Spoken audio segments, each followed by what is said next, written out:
बिस्मिल्लाहिर्रहमानिर्रहीम। आज के इस लेक्चर में मैंने आपके साथ क्लास 11 का जो फिज़िक्स का पेपर था 2025 का, उसके लॉन्ग क्वेश्चन के रूब्रिक्स आप लोगों के साथ शेयर करने हैं।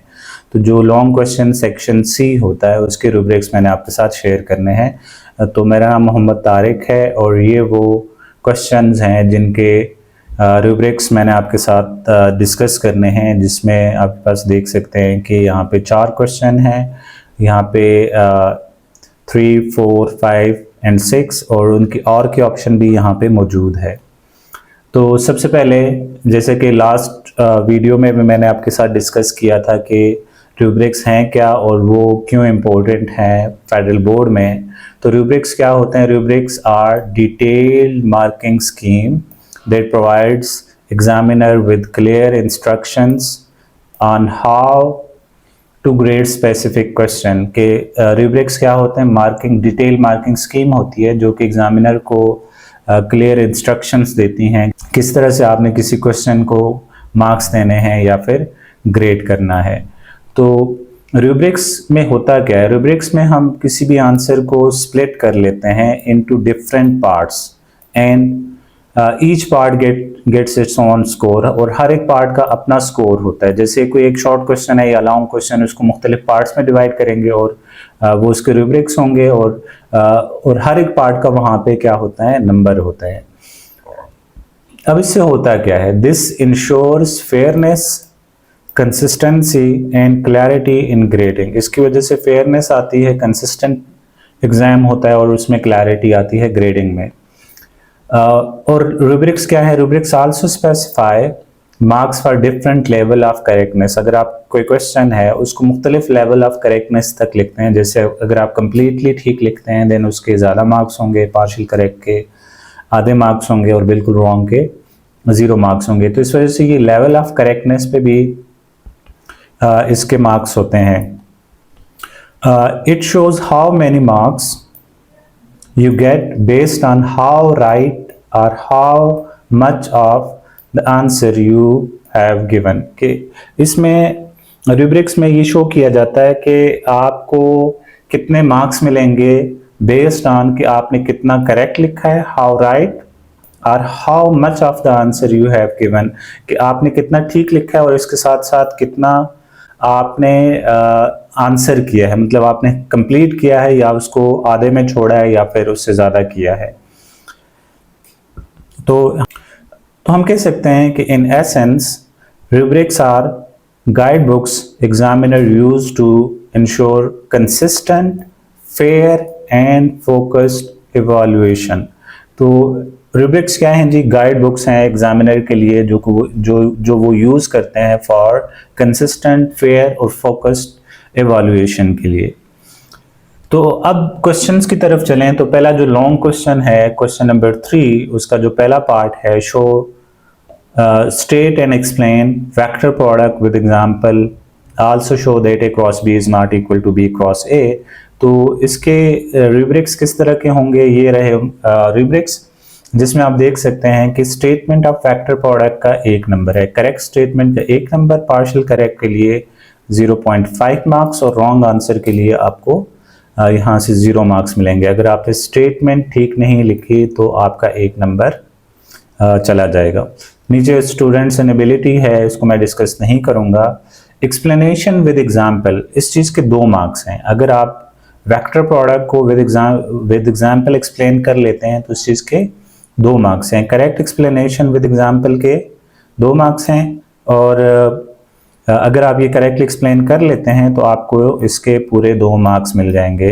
करेक्ट एक्सप्लेनेशन विदाउट एग्जाम्पल के 1.5 मार्क्स हैं, पार्शियल करेक्ट एक्सप्लेनेशन का 1 नंबर होगा, करेक्ट ओनली करेक्ट एग्जाम्पल का 0.5 और रॉन्ग आंसर के लिए आपको 0 मार्क्स मिलेंगे। और नीचे ये रही स्टूडेंट्स इन एबिलिटीज, इनको आप खुद ही देख लें।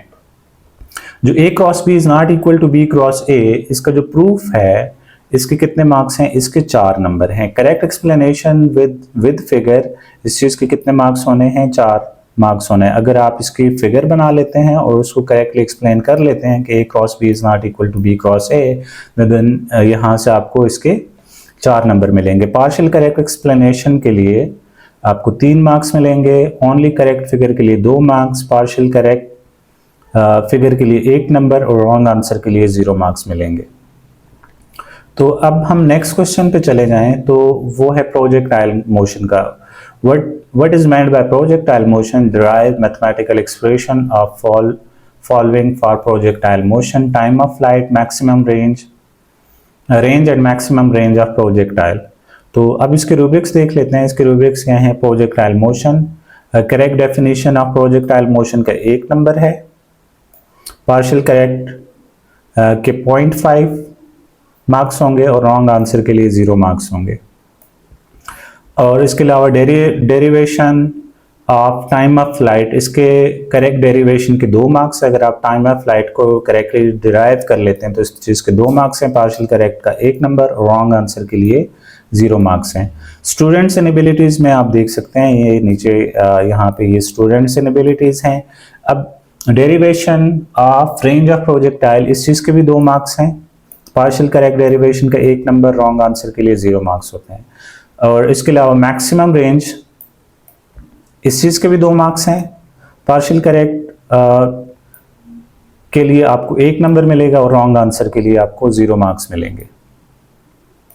अब अगर हम नेक्स्ट क्वेश्चन पे चले जाएं, explain the working of refrigerator, also explain that coefficient of performance, also explain the coefficient of performance of refrigerator.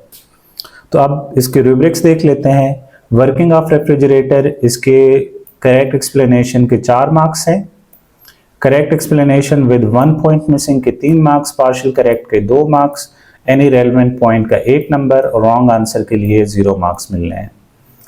फिर है कोएफिशिएंट ऑफ परफॉर्मेंस के 2 मार्क्स हैं, correct answer that is definition and formula के 2 marks. ये किस चीज़ के लिए? Coefficient of performance के लिए है। पार्शियल करेक्ट के लिए 1, partial correct that is 1 point missing के लिए 1 नंबर, रॉन्ग आंसर के लिए 0 मार्क्स होंगे। अब नेक्स्ट क्वेश्चन की तरफ चलें। State work energy theorem, explain this theorem for resistive medium. तो इसके रूब्रिक्स देख लें। Statement of work energy theorem, correct statement के 2 मार्क्स हैं, पार्शियल करेक्ट का 1 नंबर और रॉन्ग आंसर के लिए 0 मार्क्स हैं। और work energy theorem for resistive medium, इस चीज़ के 4 मार्क्स हैं। Correct explanation of work energy theorem for resistive medium के 4 मार्क्स हैं, correct explanation with 1 point missing के 3 मार्क्स, पार्शियल करेक्ट के 2 मार्क्स और एनी रेलेवेंट पॉइंट का 1 नंबर और रॉन्ग आंसर के लिए 0 मार्क्स आपको मिलने थे। अगले क्वेश्चन पे हम चले जाएं। State equation of continuity and derive it's mathematical form, on what basis the equation of continuity derived. तो ये क्वेश्चन है, ये इसकी जो ई मार्किंग है उस पर भी मैंने वीडियो बनाई हुई थी, तो उसके रूब्रिक्स शायद आपको पहले से पता होंगे, लेकिन फिर भी आप देख लें। Statement of equation of continuity, इस चीज़ के 1 नंबर है, करेक्ट स्टेटमेंट का 1 नंबर है, पार्शियल करेक्ट के लिए आपको 0.5, रॉन्ग आंसर के लिए आपको 0 मार्क्स मिलने थे। स्टूडेंट्स इनेबिलिटीज आप देख सकते हैं। डेरिवेशन ऑफ मैथमेटिकल फॉर्म, इस चीज़ के 5 नंबर है, correct derivation with label diagram के 5 number, correct derivation with missing diagram के 4 नंबर और partial correct derivation with correct diagram के 3 marks, partial correct derivation without diagram के 2 मार्क्स, ओनली करेक्ट डायग्राम और any correct step के 1 marks मिलने थे और रॉन्ग आंसर के लिए आपको 0 मार्क्स। जो नेक्स्ट इसका रूब्रिक है, बेसिस और condition of derivation, any 2 correct condition के लिए 1 नंबर, एनी 1 करेक्ट कंडीशन के लिए आपको 0.5 और रॉन्ग आंसर के लिए 0 मार्क्स मिलने थे।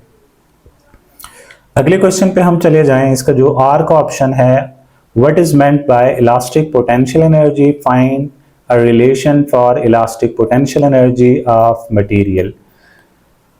तो इसके रूब्रिक्स देखें। इलास्टिक पोटेंशियल एनर्जी की करेक्ट डेफिनेशन के लिए आपको 2 मार्क्स, पार्शियल करेक्ट के लिए 1 नंबर, रॉन्ग आंसर के लिए 0 मार्क्स आपको मिलने थे। स्टूडेंट इनेबिलिटीज आपको देख सकते हैं। Expression for elastic potential energy, correct derivation के लिए 5 number, correct derivation with 1 step missing के लिए 4 मार्क्स, पार्शियल करेक्ट के लिए 3 marks, partial correct up to elastic potential energy is equal to work done के इक्वल लेना, ये 2 मार्क्स के इक्वल हो जाता। ओनली करेक्ट फार्मूला का 1 नंबर, रॉन्ग आंसर के लिए 0 मार्क्स मिलने थे। नेक्स्ट क्वेश्चन नंबर 6 है, why does an astronaut feel weightless in space? How can artificial gravity be produced in satellite? For a satellite, derive expression for angular velocity, time period and frequency of satellite. तो इसके rubrics देख लें। weightlessness in satellite weightlessness in satellite correct explanation का 1 number, partial correct के लिए 0.5, wrong answer के लिए 0 marks. Production of artificial gravity explanation के लिए 1 नंबर, पार्शियल करेक्ट के लिए 0.5 और रॉन्ग आंसर के लिए 0 मार्क्स। इसके अलावा derivation of angular velocity, time period and frequency of satellite, इस चीज़ के कितने मार्क्स हैं? 4 नंबर हैं। तो किस चीज़ के? correct derivation of frequency of artificial gravity using relation of angular velocity and time period of satellite, इस चीज़ के 4 नंबर थे। correct derivation with 1 term point missing के 3 मार्क्स। partial correct के लिए 2 मार्क्स मिलने हैं और only correct relation of frequency relation of frequency return का 1 नंबर और रॉन्ग आंसर के लिए 0 मार्क्स मिलने थे। अब नेक्स्ट क्वेश्चन पे हम चले जाएं तो वो ये न्यूमेरिकल है जो कि किरचॉफ लॉ से रिलेटेड है। Find current flowing through each resistor of circuit. तो आपने हर एक रेजिस्टर, जिसमें ये 2 ओम का रेजिस्टर है और ये 1 ओम का रेजिस्टर है, इनमें से कितना करंट फ्लो करेगा ये बताना है। तो अब इसके हम रूब्रिक्स देख लेते हैं। Measurement of current through resistance of 2 ओम, इस चीज के 3 मार्क्स हैं। Correct answer with first loop equation and calculation के लिए 3 मार्क्स। अगर आप फर्स्ट लूप की जो इक्वेशन आती है बाय किरचॉफ लॉ वो ठीक लिख लेते हैं और उसके लिए करेक्ट कैलकुलेशन कर लेते हैं तो इस चीज के 3 मार्क्स थे। और पार्शियल करेक्ट के लिए 2 मार्क्स आपको मिलने थे। ओनली करेक्ट आंसर के लिए 1 नंबर और रॉन्ग आंसर के लिए 0 मार्क्स। इसके बाद जो दूसरा रूब्रिक है, measurement of current through resistance of 1 ohm, correct answer with second loop equation and calculation के लिए 3 मार्क्स। पार्शियल करेक्ट के लिए 2 मार्क्स। ओनली करेक्ट आंसर के लिए 1 नंबर, रॉन्ग आंसर के लिए 0 मार्क्स मिलने थे। तो ये हमारे पास तमाम क्वेश्चंस के रूब्रिक्स थे। अगर आपके कोई क्वेश्चंस हैं तो आप कमेंट सेक्शन में मुझसे पूछ सकते हैं। इंशाल्लाह मैं कोशिश करूंगा उस पर कोई एक वीडियो बना के या फिर कमेंट सेक्शन में ही आपको आंसर दे सकूं। उम्मीद करता हूं कि आपने ये जो सेशन था एंजॉय किया होगा। Thanks for watching. अगली वीडियो तक अल्लाह हाफिज़।